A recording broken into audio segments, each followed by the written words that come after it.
KaraokeBooks. The Prince and the Pauper.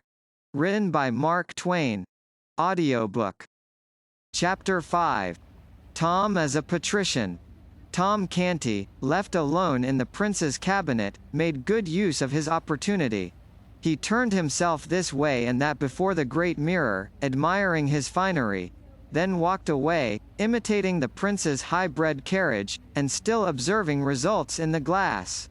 Next he drew the beautiful sword, and bowed, kissing the blade, and laying it across his breast, as he had seen a noble knight do, by way of salute to the lieutenant of the Tower, 5 or 6 weeks before, when delivering the great lords of Norfolk and Surrey into his hands for captivity.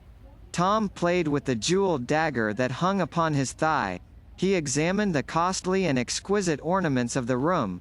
He tried each of the sumptuous chairs, and thought how proud he would be if the awful courtiers could only peep in and see him in his grandeur. He wondered if they would believe the marvelous tale he should tell when he got home, or if they would shake their heads, and say his overtaxed imagination had at last upset his reason. At the end of half an hour it suddenly occurred to him that the prince was gone a long time. Then right away he began to feel lonely. Very soon he fell to listening and longing, and ceased to toy with the pretty things about him. He grew uneasy, then restless, then distressed. Suppose someone should come, and catch him in the prince's clothes, and the prince not there to explain. Might they not hang him at once, and inquire into his case afterward? He had heard that the great were prompt about small matters. His fear rose higher and higher, and trembling he softly opened the door to the antechamber, resolved to fly and seek the prince, and, through him, protection and release.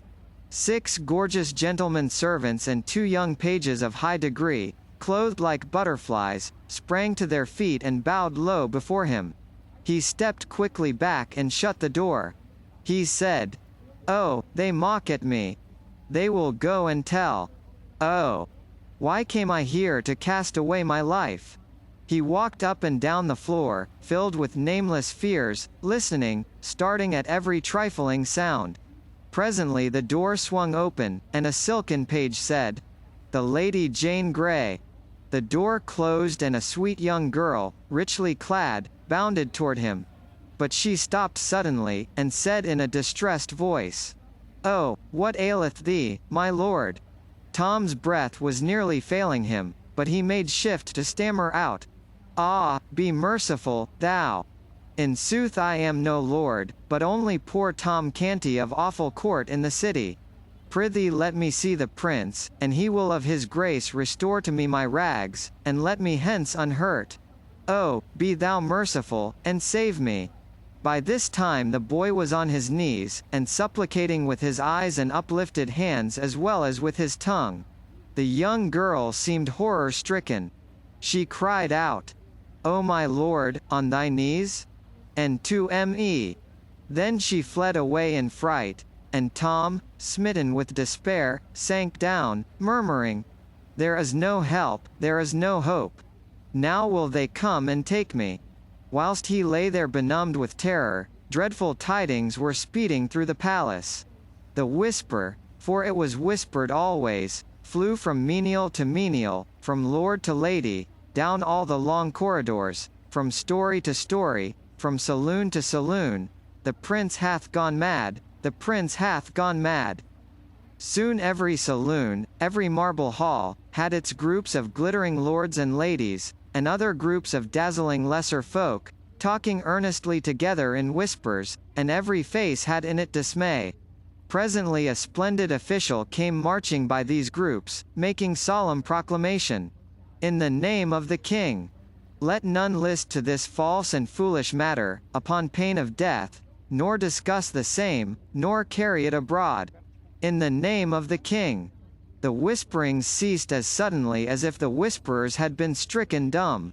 Soon there was a general buzz along the corridors, of "The prince! See, the prince comes!"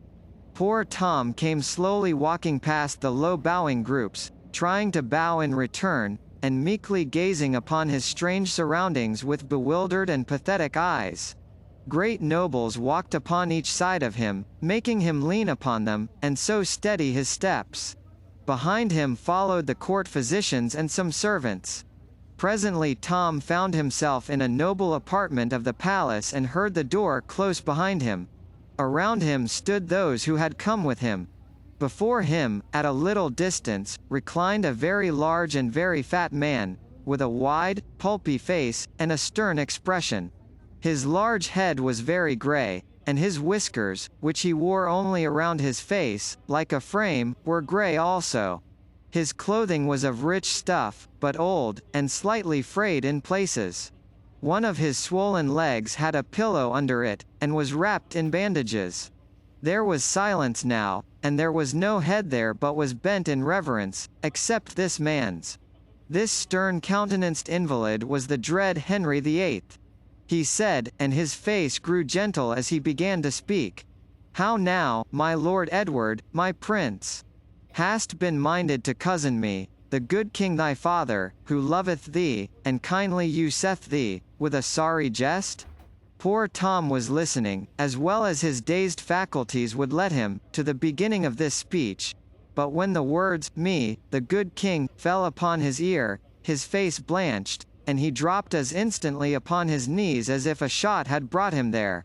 Lifting up his hands, he exclaimed, "Thou the king? Then am I undone indeed." This speech seemed to stun the king. His eyes wandered from face to face aimlessly, then rested, bewildered, upon the boy before him. Then he said in a tone of deep disappointment, "Alack, I had believed the rumour disproportioned to the truth, but I fear me 'tis not so." He breathed a heavy sigh, and said in a gentle voice, "Come to thy father, child. Thou art not well." Tom was assisted to his feet, and approached the majesty of England, humble and trembling. The king took the frightened face between his hands, and gazed earnestly and lovingly into it a while, as if seeking some grateful sign of returning reason there, then pressed the curly head against his breast, and patted it tenderly. Presently he said, "Dost not know thy father, child? Break not mine old heart. Say thou knowst me. Thou dost know me, dost thou not? Yea.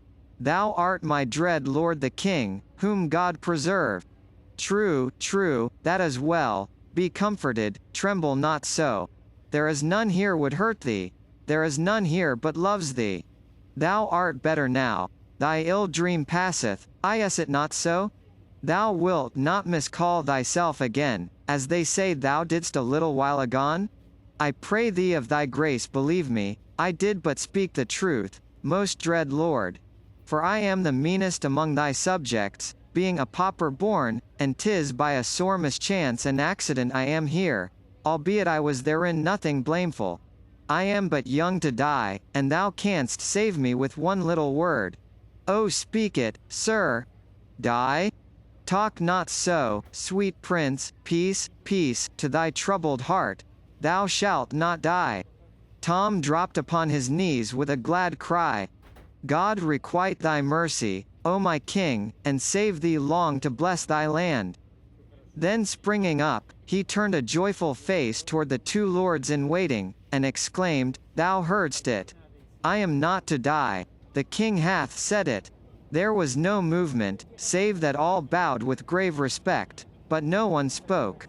He hesitated, a little confused, then turned timidly toward the king, saying, "I may go now?" "Go? Surely, if thou desirest. But why not tarry yet a little? Whither wouldest go?"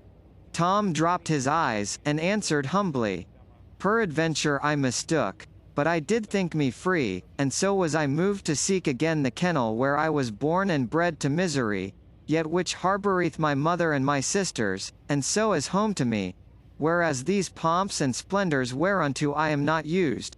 Oh, please you, sir, to let me go." The king was silent and thoughtful a while, and his face betrayed a growing distress and uneasiness. Presently he said, with something of hope in his voice, "Perchance he is but mad upon this one strain, and hath his wits unmarred as toucheth other matter. God send it may be so. We will make trial." Then he asked Tom a question in Latin, and Tom answered him lamely in the same tongue. The lords and doctors manifested their gratification also. The king said, "'Twas not according to his schooling and ability, but showeth that his mind is but diseased, not stricken fatally. How say you, sir?" The physician addressed bowed low, and replied, "It jumpeth with my own conviction, sire, that thou hast divined aright." The king looked pleased with this encouragement, coming as it did from so excellent authority, and continued with good heart, "Now mark ye all. We will try him further." He put a question to Tom in French. Tom stood silent a moment, embarrassed by having so many eyes centered upon him, then said diffidently, "I have no knowledge of this tongue, so please your majesty." The king fell back upon his couch. The attendants flew to his assistance, but he put them aside, and said, "Trouble me not, it is nothing but a scurvy faintness. Raise me. There, 'tis sufficient. Come hither, child. There, rest thy poor troubled head upon thy father's heart, and be at peace. Thou'lt soon be well. 'Tis but a passing fantasy. Fear thou not, thou'lt soon be well." Then he turned toward the company. His gentle manner changed, and baleful lightnings began to play from his eyes. He said, "List ye all. This my son is mad, but it is not permanent. Overstudy hath done this, and somewhat too much of confinement. Away with his books and teachers. See ye to it. Pleasure him with sports, beguile him in wholesome ways, so that his health come again." He raised himself higher still, and went on with energy, "He is mad, but he is my son, and England's heir, and, mad or sane, still shall he reign. And hear ye further, and proclaim it, whoso speaketh of this his distemper worketh against the peace and order of these realms, and shall to the gallows. ... Give me to drink, I burn. This sorrow sappeth my strength. ... There, take away the cup. ... Support me. There, that is well. Mad, is he? Were he 1,000 times mad, yet is he Prince of Wales, and I the King will confirm it. This very morrow shall he be installed in his princely dignity in due and ancient form. Take instant order for it, my Lord Hertford." One of the nobles knelt at the royal couch, and said, "The King's Majesty knoweth that the hereditary Great Marshal of England lieth attainted in the Tower. It were not meet that one attainted. Peace. Insult not mine ears with his hated name. Is this man to live forever? Am I to be balked of my will? Is the prince to tarry uninstalled, because, forsooth, the realm lacketh an Earl Marshal free of treasonable taint to invest him with his honours? No, by the splendour of God. Warn my Parliament to bring me Norfolk's doom before the sun rise again, else shall they answer for it grievously." Lord Hertford said, "The King's will is law," and, rising, returned to his former place. Gradually the wrath faded out of the old king's face, and he said, "Kiss me, my prince. There. ... What fearest thou? Am I not thy loving father? Thou art good to me that am unworthy, O mighty and gracious Lord. That in truth I know. But, it grieveth me to think of him that is to die, and, ah, 'tis like thee, 'tis like thee. I know thy heart is still the same, even though thy mind hath suffered hurt, for thou wert ever of a gentle spirit. But this duke standeth between thee and thine honours. I will have another in his stead that shall bring no taint to his great office. Comfort thee, my prince. Trouble not thy poor head with this matter. But is it not I that speed him hence, my liege? How long might he not live, but for me? Take no thought of him, my prince, he is not worthy. Kiss me once again, and go to thy trifles and amusements, for my malady distresseth me.